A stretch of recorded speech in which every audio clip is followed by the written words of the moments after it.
para transferir culpa para minha mãe, porque eu já era grandinha, né, 16 anos, apesar de ser menor de idade. Mas tem muitas mães que falam assim, eu não criei filha para ser prostituta. Só que elas usufruem daquilo que vem da prostituição. Mas você já teve experiências com a prostituição, aos 16 anos. Lá no Japão? Lá no Japão, 16 aos anos? 16, Rafinha. E por quê? Eu fiz 15, um ano eu fiquei normal numa escola, Tio-Gaku, né, que fala que é o ensino fundamental 2, uma bênção, inclusive tem bastante fotos assim no YouTube, eu de Seiráfico, que é o uniforme, tudo certinho. Daí já ganhei patrocínio da Billabong, continuei competindo, me destacando dentro do cenário do surf. Eu era a única gaijin que participava do campeonato japonês da liga, né? Então foi uma bênção. Mas aos 16, eu descobri que minha mãe tinha uma dívida. Inclusive com um primo meu, que eu amo muito, aqui de Sorocaba. E minha mãe tinha uma dívida com ele, financeira. E a minha mãe não tinha como pagar aquela dívida. Então, eu recebi uma proposta de uma colega da minha mãe. A minha mãe trabalhava na noite com a irmã dela, que é a minha tia. Boate também, assim? Karaokê, né? Karaokê. Uma prostituição camuflada, vamos dizer assim, no Japão, né? Você não se prostitui dentro da casa, mas você acaba se conectando com clientes que você, né, se envolve com eles. Sua mãe se prostituía? Minha mãe se prostituiu no Japão. Foi stripper, né? No Japão.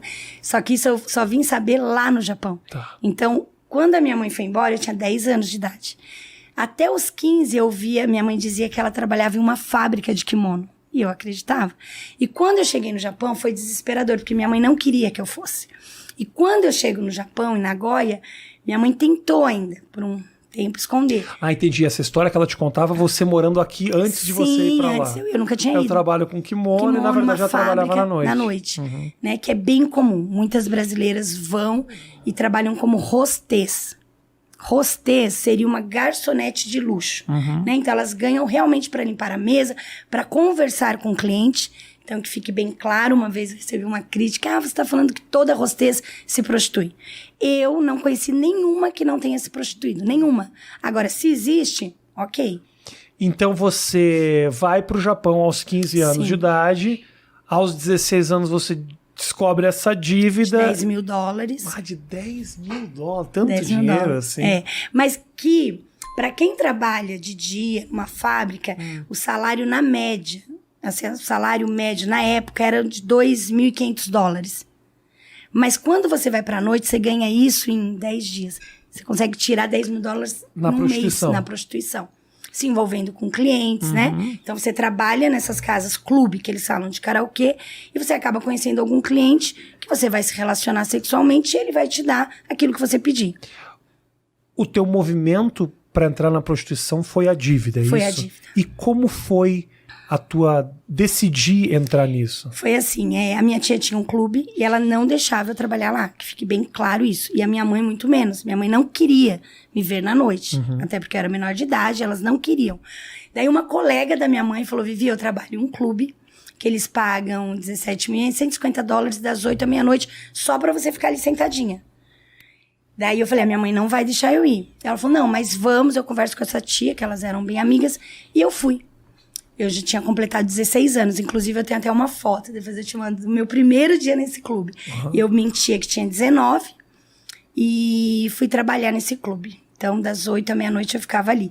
Menos de 2 semanas, calculo assim, 10 dias, eu conheci um cliente, né, que frequentava esse clube, e daí ele gostou de mim. E eu falei pra ele. Ele falou, por que você é tão nova trabalhando no clube? Porque lá, bebida alcoólica é permitida a partir dos 21. Mas você pode trabalhar a partir dos 18 na noite. Então, eu não podia beber. E daí eles perguntavam por quê? Eu falei, porque eu só tenho 19. Na verdade, eu tinha 16. Olha que loucura. E daí ele falou, eu lembro o nome, a Sami Saia. Ele falou, eu gostei de você. Vamos sair pra jantar? Qualquer dia vamos. E daí, eu sou chorona, viu? Não parece? Fica tranquila. E daí, eu chorei pra esse... Eu fui jantar e eu comecei a chorar. Ele, por que você tá na noite? Você é uma moça bonita, tá... Eu falei, porque eu vim pro Japão e minha mãe tem uma dívida e eu queria acertar. Ele falou, quanto que é essa dívida? Eu falei, Hyakuman, né? 1 milhão de ienes, que $10 mil em média. E daí ele falou, sai comigo, fica comigo. Daí eu nunca tinha me relacionado assim sexualmente. Eu já tinha tido um namoradinho no Brasil, mas sabe... Você nunca tinha tido relação sexual? Não, não era virgem, mas eu nunca tinha me relacionado com alguém por interesse. Tinha sido meu primeiro namoradinho, que eu namorei dos 12 até ir pro Japão. E daí eu falei, gente, como é que vai ser, né? Então, ali eu me relacionei com ele, foi horrível. Mas ele, antes de ter relação com ele já deu o bolinho, assim, de $10 mil pra mim. E esse dinheiro, eu até falei numa entrevista no SBT, que esse dinheiro eu coloquei, sabe essas latas de bolacha? Eu coloquei dentro da lata de bolacha, debaixo da pia da casa da minha mãe, né? Onde eu estava morando, apartamento, que nem embaixo. E quando ela chegou, eu falei, mãe, vai ali, abre ali. E ela pegou a lata, o que é isso? Eu falei, a dívida. Quanto era, né? $10 mil. E daí ela pagou. Meu primo, inclusive, vai estar assistindo.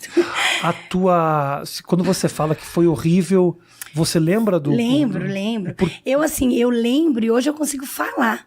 Mas assim, eu lembro do cheiro dele. Agora, eu vou te falar uma coisa. Se em algum momento a gente estiver conversando aqui, alguma coisa te incomodar, você falar, não quero falar disso, a gente não fala. Tudo bem. Tá? Não tem problema. Não, mas eu lembro assim, eu lembro do cheiro, eu lembro sabe, detalhes assim.